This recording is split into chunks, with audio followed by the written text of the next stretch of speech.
Europe 1, il est 8h20 à l'heure de l'interview politique d'Europe 1. Ce matin, Jean-Philippe Ballas, vous recevez Hervé Morin, président du Conseil national de l'UDI. Bonjour Hervé Morin. Bonjour Jean-Philippe Ballas. Alors, gifle, revers, coup dur, les expressions ne manquent pas ce matin pour parler du pacte de responsabilité.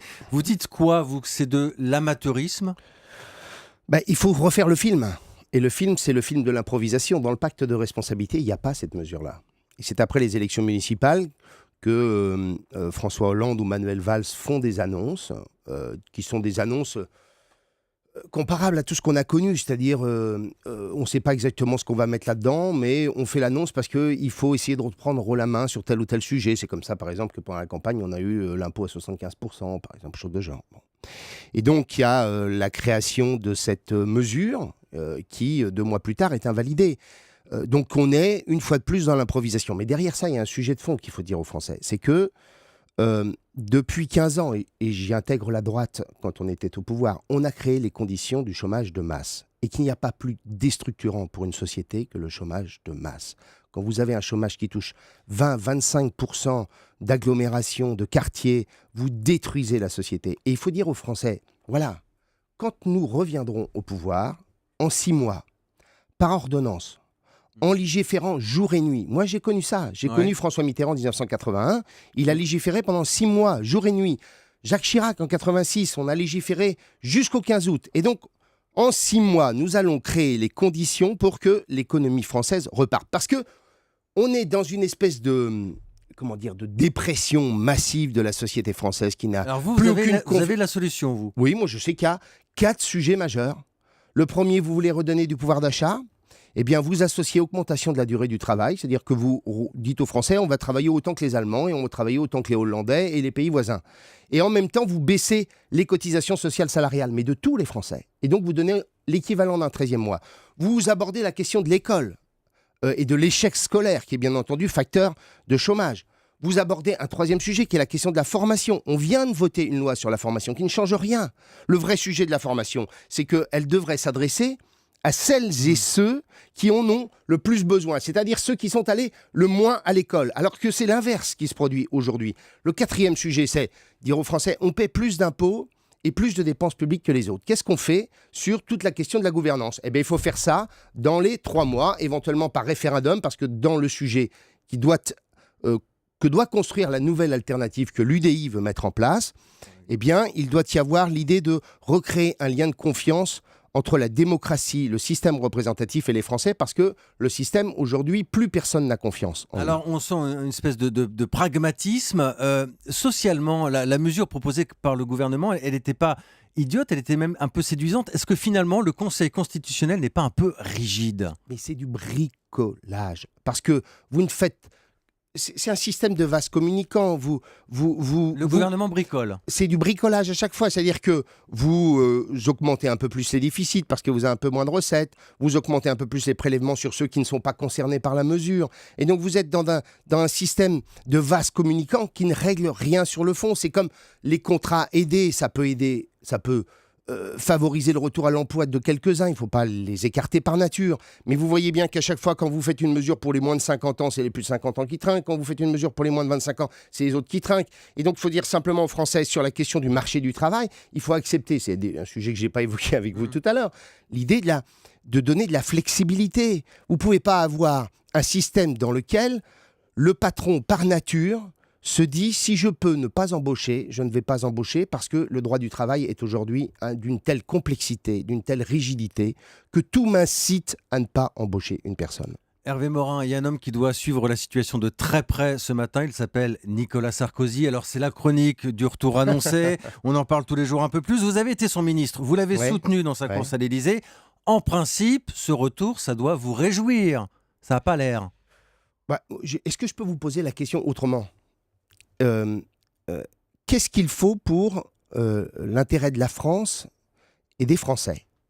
Quel est le modèle politique qui permet à la France et aux Français de sortir de la situation dans laquelle on est, cette immense dépression, cette immense glissade permanente, rupture de confiance ? Je ne suis pas sûr que ce soit le fait de faire le match retour Hollande-Sarkozy. Quand on a perdu l'Élysée, il ne faut pas essayer d'y retourner. je dis simplement que ce qu'on devrait essayer de construire, nous centristes, avec d'autres, pas simplement dans sa chapelle partisane, c'est construire une vaste majorité d'idées, qu'on cesse d'avoir un parti politique qui représente 20% des suffrages, qui capte tous les pouvoirs et qui, bien entendu, au bout de quelques mois, se retrouve en impuissance.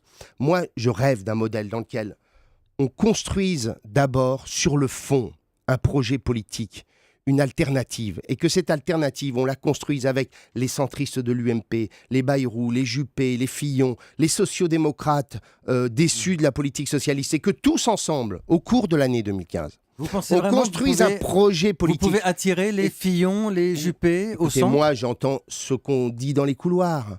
J'entends beaucoup de gens qui ont envie de construire une majorité alternative, de construire une majorité d'idées large, vaste, et que cette majorité d'idées, eh bien, quand elle aura fait le boulot de fond, naturellement émergera quelqu'un pour porter ce projet politique.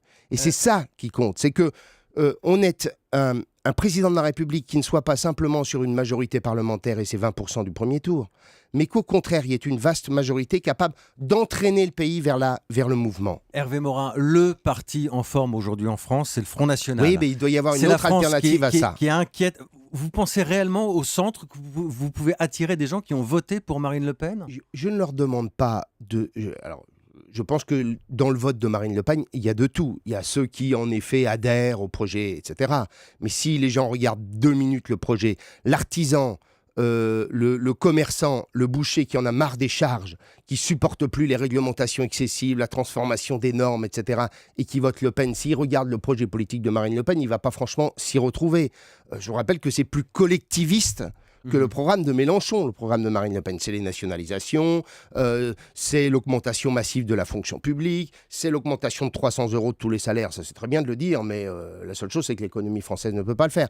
Donc, il y a, pour des gens, voilà, l'expression d'un rejet, d'une marque de défiance. Mais je pense qu'il y a, chez beaucoup de Français, la volonté de voir quelque chose de nouveau émerger. Je ne dis pas à mes camarades centristes d'ailleurs, ou ou les modernes de la vie politique française, je leur demande pas de renier ce qu'ils sont. Je leur propose qu'on construise ensemble un projet politique alternatif. Hervé Morin, vous êtes candidat à la présidence de l'UDI. Vous aviez été aussi très brièvement candidat à la présidentielle. C'est un bon souvenir. Vous avez vous étiez, je crois, à 0,1%, c'est ça.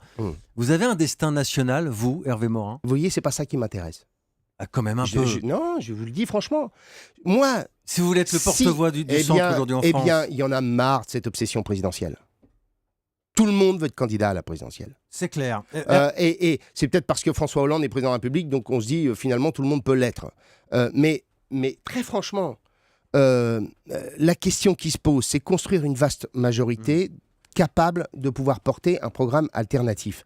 Et certainement pas de se dire, il faut absolument un candidat de l'UDI au premier tour de l'élection présidentielle. Ce qu'il faut, c'est qu'on ait une majorité large, dans laquelle, bien entendu, l'UDI ait toute sa place. D'un mot, Hervé Morin, on en parlait juste avant 8h, la vente des Mistral aux Russes. Vous étiez ministre de la... Oui, c'est même moi qui l'ai initié, pour tout voilà. dire. Franchement, si c'était à refaire aujourd'hui, vous signez avec les Russes?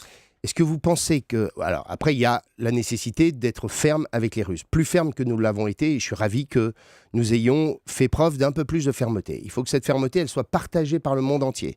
C'est-à-dire que ça ne peut pas se limiter à l'Europe ou aux États-Unis. Il faut ensuite que toute la communauté internationale fasse preuve de fermeté.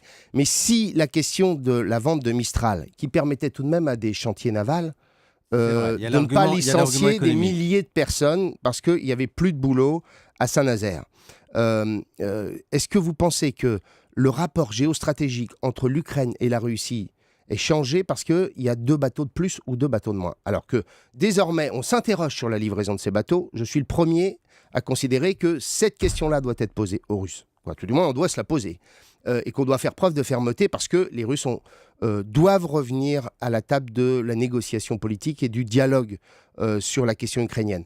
Mais c'est pas le fait d'avoir livré ou de livrer bientôt 2 bateaux à l'Ukraine qui va changer le rapport militaire entre la Russie et l'Ukraine. Pardon. Merci Hervé Morin d'avoir répondu à nos questions ce matin sur Europe 1.